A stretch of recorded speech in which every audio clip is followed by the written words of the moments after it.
Today, we're going to be taking a quick look at a brand new mini PC that just launched from Geekom. This is the IT15. These guys are one of the top mini PC brands out there, in my opinion. I've said this quite a few times. There's a couple brands I really like, and then a bunch of brands I just don't even bother with anymore for numerous reasons. And Geekom is one of the top, in my opinion. So they did send this to me for purpose of review, and obviously they want people to be interested in and possibly buy it. So that's why we're looking at it. They sent it to me. So this thing is a little powerhouse. It is a completely Intel-based setup. So CPU and GPU, that type of deal. So this thing is CPU-wise, we'll go through the specs real quick, is an Intel Core Ultra 9 285H processor. So 16 cores, 22 threads, 3.7 to 5.4 gigahertz. The GPU is an Intel Arc Xe LPG Plus A140T, which pretty nice. Does support XeSS2 and ray tracing. So you got all those, frame generation, that kind of stuff. And it does work nicely if the games support it and whatnot. This setup that they sent me does have 32 gigabytes of DDR5 RAM, 2 terabyte SSD. Obviously, you can do some upgrades a little bit. Now, as far as inputs and outputs, we do have 3 USB 3.2 Gen 2 ports, 1 USB 2.0, then 2 USB 4.0 Type-C. One does support, power delivery input, and then 2 HDMI 2.0 at 4K 60 hertz.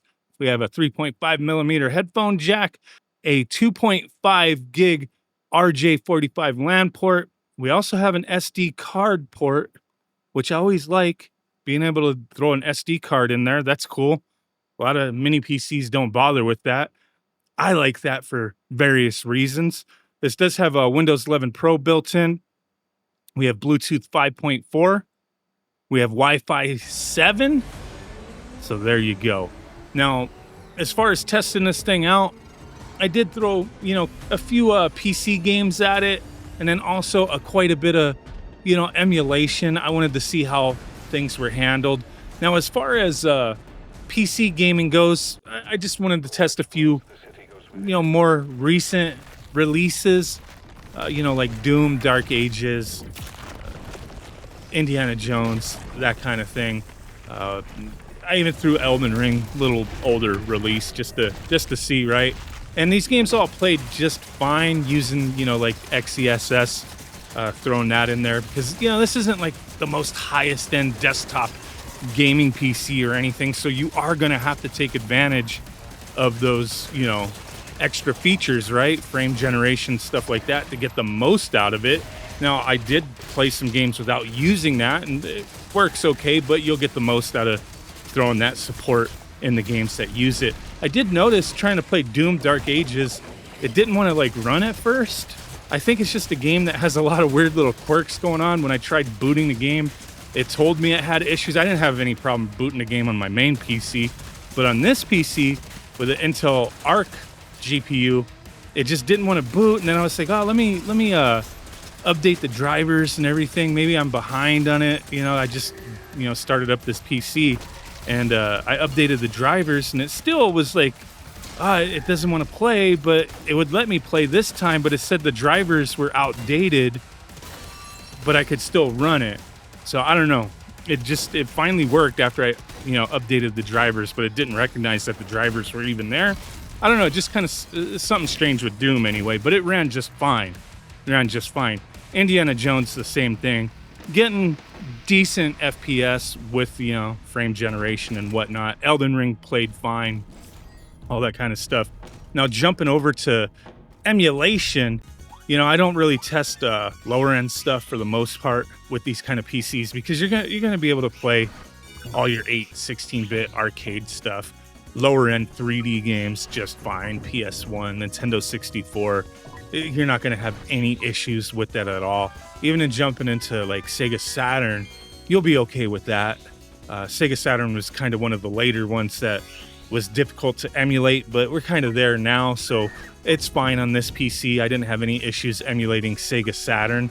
And then jumping into, let me see, I'm looking at my list here, but jumping into stuff like PS2, oh my God, I played Burnout Revenge. I actually played that game for like forever on this PC because I would test that game on tons of mini PCs and it would never run right. Just never. But on this, it just booted up and it played perfectly. I was just hooked. Like I was playing it way back when it first came out because this game I was addicted to. I love this freaking game, just smashing cars. I wish they would like bring this game back out because all the other Burnout games that came out after Burnout Revenge, I never liked them as much. But yeah, Burnout Revenge, PS2, wasn't having any issues with PS2 at all. Jumping over to the PS3, wasn't having much of an issue with that either. I played a little Xbox, OG Xbox, no issues with original Xbox. Going to some higher end arcade stuff, ring wide. I played Sonic All Stars like racing. I forget what the full title of that game is. Kind of a weird one, but that game played fine. No issues with that. Jumping into Wii U. What did I play on Wii U? Mario Kart 8. Mario Kart 8. That it takes a moment. I don't know, with Wii U for whatever, reason, you got to wait for them pipelines and shaders and everything. Sometimes when you first boot the game up on a setup, it'll kind of struggle for a moment, just kind of building everything up, I guess. I don't know. There's some settings you can mess with, but it kind of ironed out. At first it was a little bit of a struggle, but then it ironed out and it played just fine. Same thing with Super Mario 3D World. Didn't have any issues with that. Overall, all that stuff, the typical stuff, wasn't having any real issues playing. So I did want to jump on over to Nintendo Switch, the Forbidden Fruit. This is one where I always test like Mario Odyssey on these mini PCs, and a lot of times it plays okay, but the game will like kind of stutter a little bit, stuttering Stanley, and then it'll kind of play okay for a bit and then maybe get a little stuttering action for a moment. But this, I booted it up and it played like perfect from the get-go. Like no issues at all. It was just like I was playing it on original hardware. That's the way it felt to me. Like it just was perfect from the second I loaded the game. I didn't have any like moments of stuttering or like any kind of weirdness at all. The game just was fluid and smooth and just perfect. So yeah, if you're interested in this mini PC, the Geekom IT15, they have, a couple other versions of this PC. If you want to take a look, I'll have a link down below. It is one of their little higher end PCs that just came out. Check it out. Thanks for watching. Bye.